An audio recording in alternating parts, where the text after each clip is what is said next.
자, 이제 인구가 75억 명 시대를 살고 있게 됐죠. 이 75억 명 시대, 우리가 어떠한 것들을 성취해서 뭘 누리고 있는지, 또 우리가 누리고 있는 것들로 인해서 발생한 해결해야 될 문제점은 뭔지를 잘 살펴보는 것은 인구 90명 시대에 대비하는 중요한 일이 아닌가 생각을 합니다.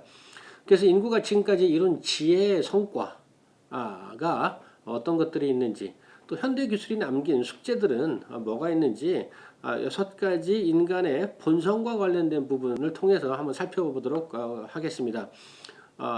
건강과 생명 연장의 측면에서, 또 물질의 근원을 알아서 활용하려고 하는 인간의 본성과 관련돼서, 또 사람이 지능이 신과 같이 되기를 원하는 인공지능의 관점에서, 또 우리가 의식주 문제를 해결하기 위한 자원 확보의 관점에서, 또 인간이 삶의 질을 편하게 누리려고 하는 노동의 관점에서, 노동시간의 관점에서, 또 우리가 이동하는 데 있어서 걸리는 시간, 정보를 주고받는 데 필요한 시간과 공간의 이동의 측면에서 살펴보도록 하겠습니다. 먼저 건강하게 오래 살려고 하는 것은 우리 인류의 오랜 꿈이었죠.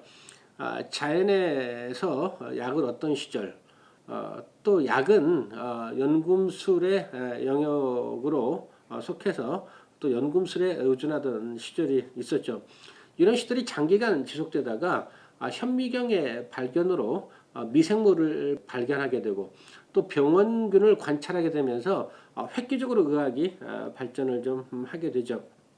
더군다나 여기에다가 엑스선과 CT, MRI 같은 핵을 이용한 측정 장비들이 발전하면서 우리의 건강과 생명 연장의 꿈은 훨씬 더 가까워지게 됐죠.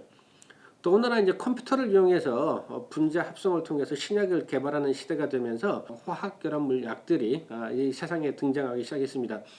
우리가 화학약을 먹기 시작한 지 한 100여 년 정도 된다고 본다면, 이런 약들이 과연 어떤 또 영향을 우리 인류 사회에 남겼을지는 또 긴 시간 관찰해 봐야 될 문제가 아닌가 생각합니다.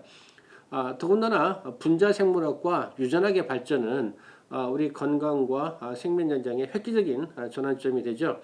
1953년 유전물질이 나선 구조를 갖는 핵산이라는 것을 찾아낸 다음에 2003년도에 인간의 게놈을 완전히 해독합니다. 유전자가 34,000개가량이고 사람마다 약간의 배열이 다른 것일 뿐 거의 모든 사람들의 유전자 배열은 같다라고 하는 걸 찾아내죠.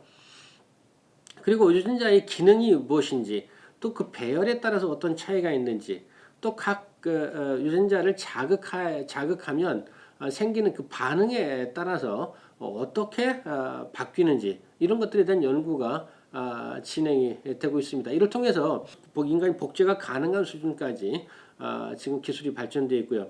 더군다나 유전자 조작으로 우생학적 선별 작업이 가능하다는 문제가 있습니다.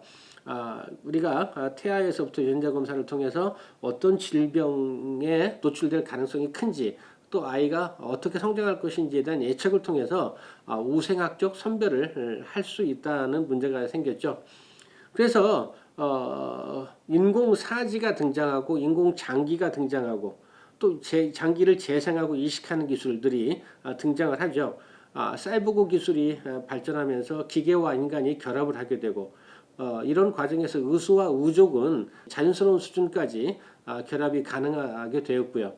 또 치아나 인공 달팽이관, 고관절과 같은 인공 장기로부터 출발했던 것이 인공 심장, 인공 폐, 인공 신장, 간장, 호흡기, 안구까지 다 나오게 되는 이런 상황이 됐죠.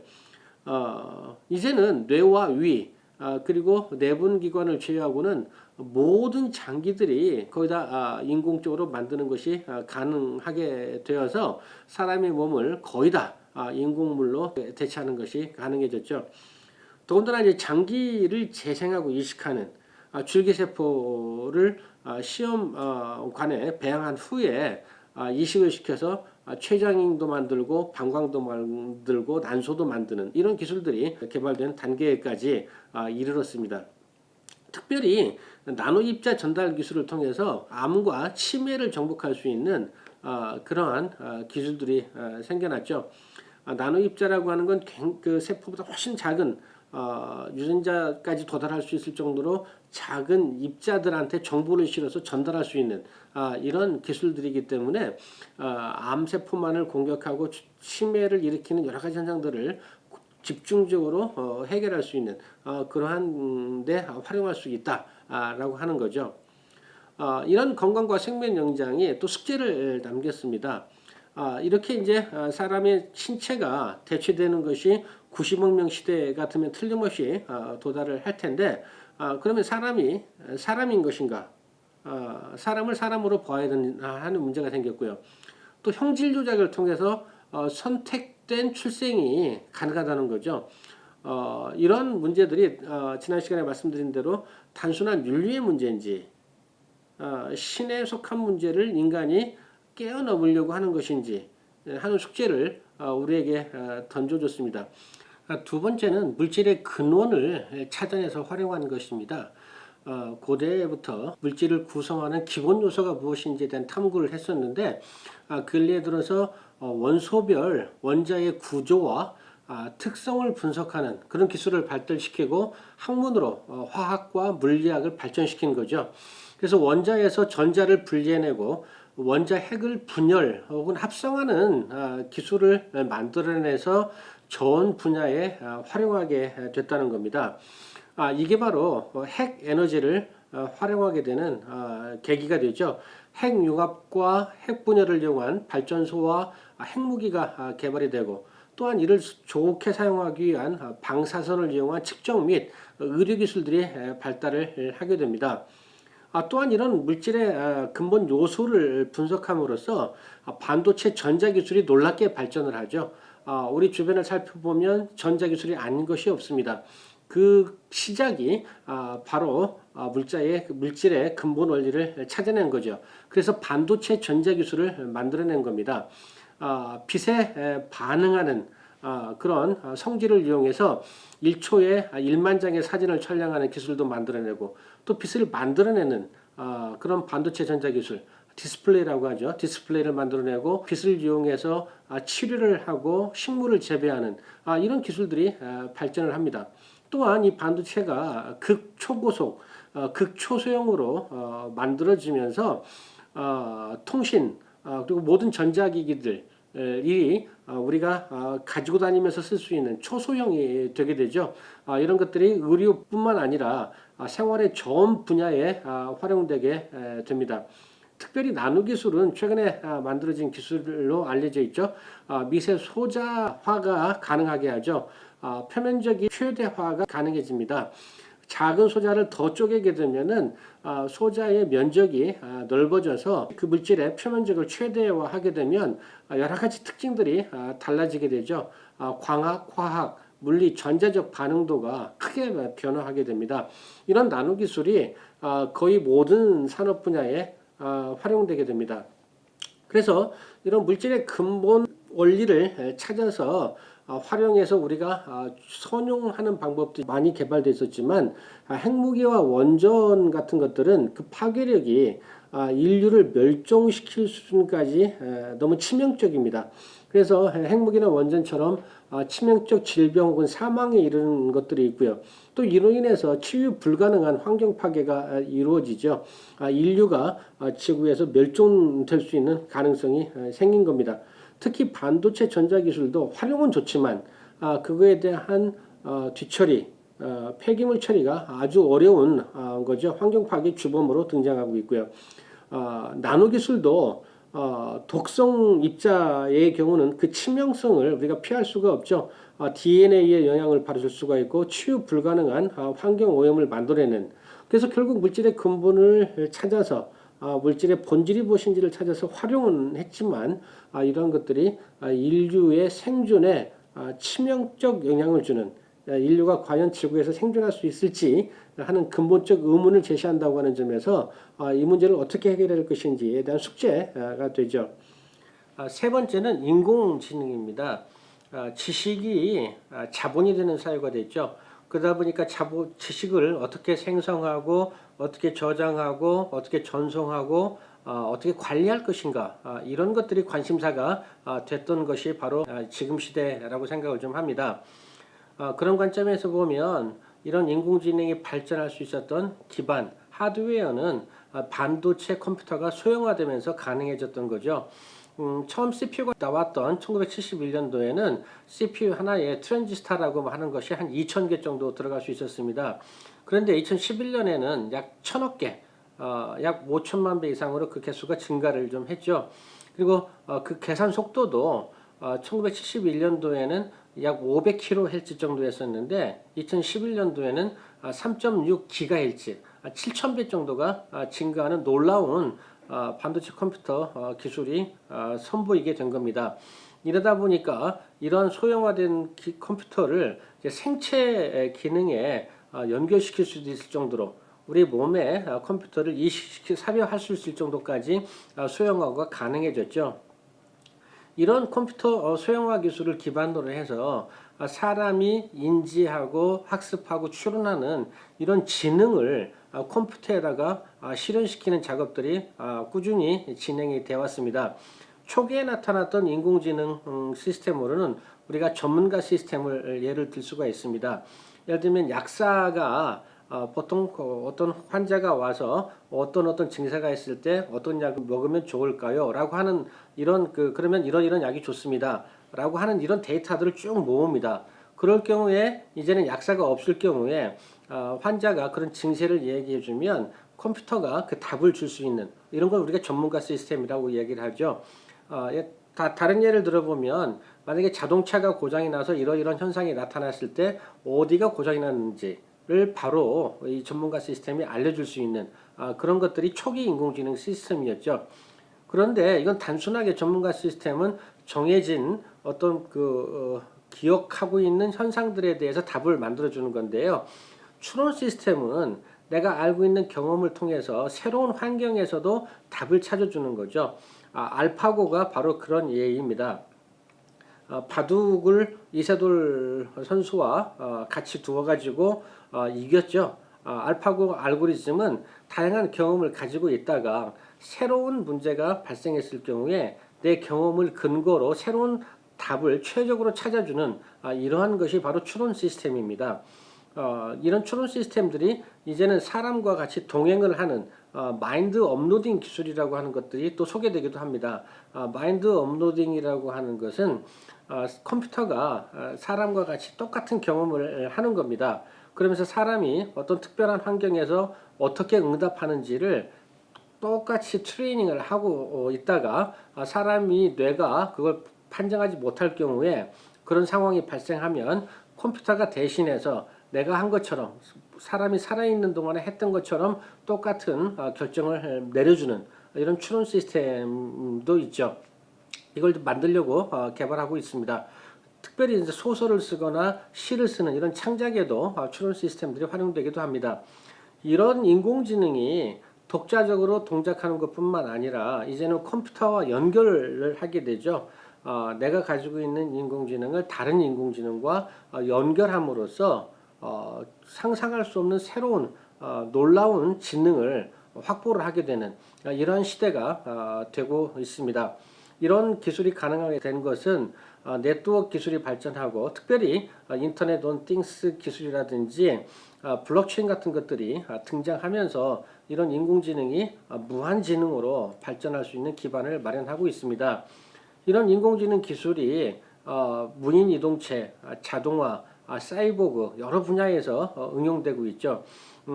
자동차, 전차, 드론, 비행기 등이 GPS 기술과 결합을 해서 지능을 갖게 되고 또 무인 정밀 타격 로봇이라든지 무기라든지 무인 감시위성 등이 바로 이런 인공지능을 이용할 수 있는 그런 무인 이동체들이 되겠고요.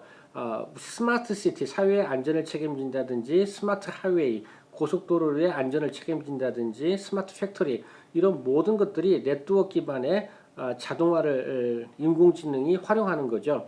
그래서 안전하고 보다 정밀하고 보다 정확하고 보다 신속하고 보다 신뢰할 수 있는 이러한 자동화 시스템을 만들어내는 것이 바로 인공지능의 응용 분야 중에 하나가 되겠습니다. 특별히 사이보그, 인공장기와 인공사지에 인공지능 CPU가 첨부되는 이런 사이보그는 앞으로 우리 사회에서 쉽게 볼 수 있는 그러한 인공지능 응용이 되지 않을까 생각을 좀 합니다. 이렇게 인공지능이 발전을 하게 되면 말씀드린 대로 선한 목적으로 인류의 발전에 도움이 되는 측면만 있는가? 반드시 그렇지는 않을 겁니다. 우리가 항상 이를 악용할 수 있는 그런 소지가 항상 존재하죠. 특별히 이런 악용을 통해서 재화를 축적할 수 있다고 한다면 누구든지 이런 악용하는 것들을 꺼리지 않고 하지 않겠나 하는 염려가 있습니다. 빅브라더라고 하는 이야기는 여러분 많이 들었을 겁니다. 네트워크가 없이는 생존 불가능한 이런 사회가 되다 보니까 이 네트워크만 장악하게 되면 누구나 권력을 갖게 되고 모든 사람들의 데이터를 다 통제할 수 있는 이런 권한을 갖게 되는 거죠. 특별히 이런 이제 네트워크 사회에서 네트워크 시스템 속에서 해킹이라고 하는 문제는 우리가 피해갈 수가 없습니다. 뚫으려고 하는 창, 또 이걸 막아야 되는 방패와의 전쟁이 어쩔 수가 없는 거고요. 그 사이에서는 반드시 메꿀 수 없는 틈바구니가 생기는데 그 틈바구니를 악용하는 이런 해킹이 우리 교통망이나 전력망, 또 발전소, 은행 등을 침투하게 되면 우리 사회는 걷잡을 수 없는 혼란에 빠지고 인류의 생존마저도 정말 위협을 받을 수 있는 그런 상황이 대치를 할 겁니다. 특별히 사이보그 같은 것들이 등장하면서 또 자동화 스마트 팩토리가 등장하면서 인간의 노동력을 대체하게 될 텐데요. 이렇게 됐을 경우에 사람의 노동력과 지식 활동을 과연 무엇으로 보완하고 어떻게 보장받을 것인지, 인류의 역할은 뭐고 인류의 어떤 생존을 위한 어떤 수단은 무엇이 될 것인지, 이런 것들이 인공지능 시대가 우리에게 남겨줄 숙제가 아닐까 생각을 합니다. 네 번째는 자원 확보죠. 우리가 불과 30년 전만 하더라도 인류의 인구수 증가가 결국은 인류를 멸망으로 이끌 거라고 하는 염려를 했었죠. 그 첫 번째 이유는 먹거리였고 두 번째는 에너지 부족이었습니다. 그러나 우리 인류는 이런 문제를 아주 잘 해결해 오고 있습니다. 우리가 품종 개량이나 농업 혹은 목축을 대량으로 재배하고 기르는 이런 기술들을 발달시킴으로써 먹거리 생산 총량이 필요한 식량 총량보다도 훨씬 많다고 하는 것이 지금 현실이죠. 더구나 우리가 그동안 활용하지 못했던 바다 농장에서 해산물을 증산하고 또 식수의 부족함을 해결하기 위해서 해수를 음용수로 활용하는 이런 기술들은 끊임없이 발전을 하면서 우리 먹거리 문제를 자연스럽게 해결해 나갈 것이라고 생각을 합니다. 또 하나 우리 인간에게 필요한 에너지를 다양하게 자연으로부터 얻을 뿐만 아니라 인공적인 에너지들도 많이 개발해 내고 있죠. 핵이나 수소에너지가 바로 그런 인공적 에너지입니다. 이런 인공적 에너지들이 우리 인류 증가로 인해서 필요했던 모든 에너지를 충족시키고 남고 있고요. 이런 인공에너지가 가져오는 부작용을 해소하기 위해서 태양에너지와 같은 이런 자연에너지를 활용하는 기술도 많이 개발되고 있습니다. 특별히 태양에너지를 전력으로 활용하기 위해서 지구 바깥에서 태양에너지를 열을 전기로 바꾸고 바뀐 전기를 지구까지 무선으로 전송하는 이런 기술들이 개발되고 있고요. 그런 예로 일본에서 작사 프로젝트를 보면 우주에서 1기가와트 정도의 전기를 생산해서 지구로 무선 전송하는 그런 프로젝트가 실제로 시행되고 있습니다. 그리고 이런 것들도 부족해서 해저 및 우주, 지구 탐사를 끊임없이 전개해 나가고 있죠. 인구 90억 명 시대를 넘어서 과연 지구가 그런 그 인구 90억 명 시대를 충분히 수용할 수 없다고 한다면 지구와 같은 환경에 있는 행성을 찾아라 라고 하는 프로젝트가 진행이 되고 있고, 최근 뉴스를 보면 지구와 환경이 비슷한 행성을 찾았다 라고 하는 것도 우리가 들어서 알 수 있습니다. 특별히 해저와 우주에서 지상에서 찾을 수 없는 새로운 재료와 자원을 찾으면 많은 에너지 문제, 자원 문제를 해결할 것이다 라는 예측이 충분히 가능합니다. 이렇게 인류가 75억 명 시대를 살아가기 위해서 자원을 확보하고 또 90억 명 시대에 대비한 자원 확보를 늘려가고 있는 이런 상황 속에서 몇 가지 해결해야 될 문제점들을 남겨두고 있죠. 첫 번째가 자원의 적정 분배 문제입니다. 지구촌 한쪽에서는 자원이 흘러넘치고 한쪽에서는 부족하고 그래서 생존의 위협을 느끼는 이런 상황이 지구촌 간의 갈등, 전쟁을 유발할 수가 있고 민족의 대이동을 일으킬 수가 있고 이런 상황들이 계속 발생할 거라는 얘기죠. 예를 들면 2015년도에 스위스의 GDP는 82,000달러였고요. 북한은 560달러였습니다. 단적인 예지만 이런 것들이 인접 국가 혹은 적대적인 생각을 가지고 있는 국가들 사이에서 벌어지는 일이라고 한다면 이건 인류가 심각하게 위협을 당할 수 있는 상황들이 끊임없이 발생할 가능성이 있는 거죠. 두 번째는 에너지원의 부산물 처리로 인해서 환경오염 문제가 심각한 상황에 도달했다는 겁니다. 지난 30년 동안 인류의 상당한 에너지원이 됐던 핵물질의 재처리 시설의 한계가 도달해 있고요. 많은 자원들이 이제 고갈돼가는 상황에 지금 우리가 처해 있죠. 이로 인해서 환경오염 문제가 생기고 과연 지구가 인간만을 위한 것인가라고 하는 질문에 우리가 답을 해줘야 되는 이런 상황이 돼가고 있죠. 과연 지구 자원의 활용 가능한 한계 인구수는 얼마인가? 이를 채워줄 방법이 마땅치가 않다고 하는 게 지금 우리가 가진 문제가 아닌가 싶습니다. 자원 확보 문제는 어느 특정한 지역이나 특정한 인종만의 문제가 아니고 인류 공영의 문제라고 하는 점. 그렇다고 한다면 인구 증가의 끝이 과연 이런 적정 분배하는 인류가 공영하겠다고 하는 그런 목표가 없이 지속된다면 어떤 상황이 발생할 것인지 우리가 심각하게 생각하고 해결해야 될 문제가 아닌가 판단을 합니다. 그리고 다른 하나가 어떻게 하면 노동시간을 줄이고 안전하게 노동할 수 있을 것인지에 대한 문제이죠. 이를 위해서 생산 및 관리 자동화 시스템이 놀라운 수준으로 발전을 했습니다. 반복되는 작업을 대체하고 다양한 제품의 생산이 가능한 자동화 설비들이 이 시기에 굉장히 많이들 만들어졌죠. 생산에서 배송까지 모든 것들을 처리하는 스마트 체계가 갖추어지게 됐습니다. 무엇보다도 인간의 노동을 해결하기 위해서 인공지능 로봇이 맹활약을 하고 있죠. 생활 지원을 위한 가사 로봇, 또 요리 로봇, 청소 로봇 등 여러분들이 보고 들어보시고 사용하신 적이 있으실 겁니다.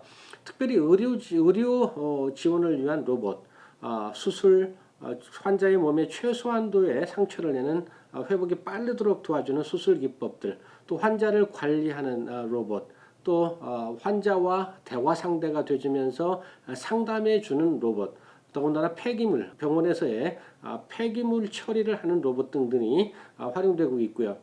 무엇보다도 가장 사람들의 생명을 위협을 느끼게 만드는 전쟁을 수행하는 로봇들이 많이 개발되고 있습니다. 물자를 이동하죠. 한 소대 분량의 짐을 로봇 하나가 지고 사람보다 빠른 속도로 이동하고 있죠. 더군다나 사람이 직접 가서 보기 어려운 곳에 드론이라든지 여러 가지 로봇들이 먼저 가서 정찰을 하고 정보를 제공해 줄 뿐만 아니라 직접 전투에 참여하는 로봇 등도 개발돼서 사용되고 있습니다. 또한 사람이 직접 갈 수 없는 곳에 탐사를 지원해 주죠. 우주, 아직 사람들이 너무 멀어서 갈 수 없죠. 위험하기도 하고 해저 마찬가지입니다. 또한 오지 탐사를 하는 로봇들이 개발돼서 사용되고 있고요. 교육을 지원하는 로봇들도 많이 나와 있습니다. 상담, 언어 가르치는 이야기, 취미를 함께 해주는 이런 로봇들 굉장히 많이 나와 있습니다. 특별히 사람 신체 일부의 기능을 대신해서 특별한 부위의 기능만을 증강시키는 소머지형 600만 물 사나이 같은 그런 형태의 로봇들이 나와서 사이보그 형태로 사용되는 그런 것들도 많이 있습니다. 그래서 이런 노동을 대체하고 위험한 일을 로봇들이 대체를 하게 되는데 과연 그러면 인간의 역할은 무엇일까? 이제 로봇들이 다 대체하게 되면 인간이 할 수 있는 새로운 산업들의 영역은 무엇일까? 이건 당연한 숙제가 되겠죠. 시간과 공간을 이동하는 기술들 놀랍게 발전하고 있습니다. 항공기 시속 1000km 시대를 넘어서 이제 시속 5000km의 초음속 여객기 제스트가 개발되고 있어서 런던에서 하와이까지 2시간이면 가고 서울에서 LA까지 3시간이면 가는 그런 비행기가 개발되고 있습니다. 또 개인 이동 수단 지금 드론이 가벼운 물건만 옮길 수 있지만 이제는 사람을 끌고 사람을 들어 올릴 수 있는 드론 시대가 나타나지 않겠나, 그걸 만들어낼 것이라 생각을 좀 하고 있고요. 무엇보다도 아직도 환경 문제 때문에 활용을 안 하고 있지만 핵 추진 로봇을 만들면 우주를 향한 꿈이 한 발 더 가까이 오지 않겠나 생각을 합니다.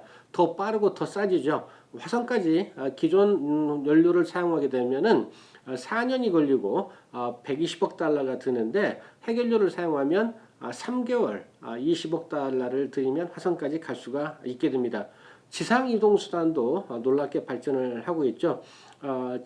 진공 궤도 열차, 우리가 하이퍼루프라고 하는 열차는 시속 1223km를 목표로 개발되고 있습니다. 자동차도 시속 300km를 달릴 수 있는 자동차들이 나와 있죠.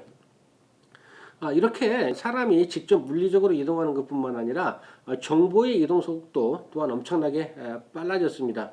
와이파이가 최하 1GBps의 속도에서 최대 10GBps의 속도로 사용자당 약 300Mbps가 할당될 수 있는 이런 와이파이가 개발되고 사용할 수 있을 거고요.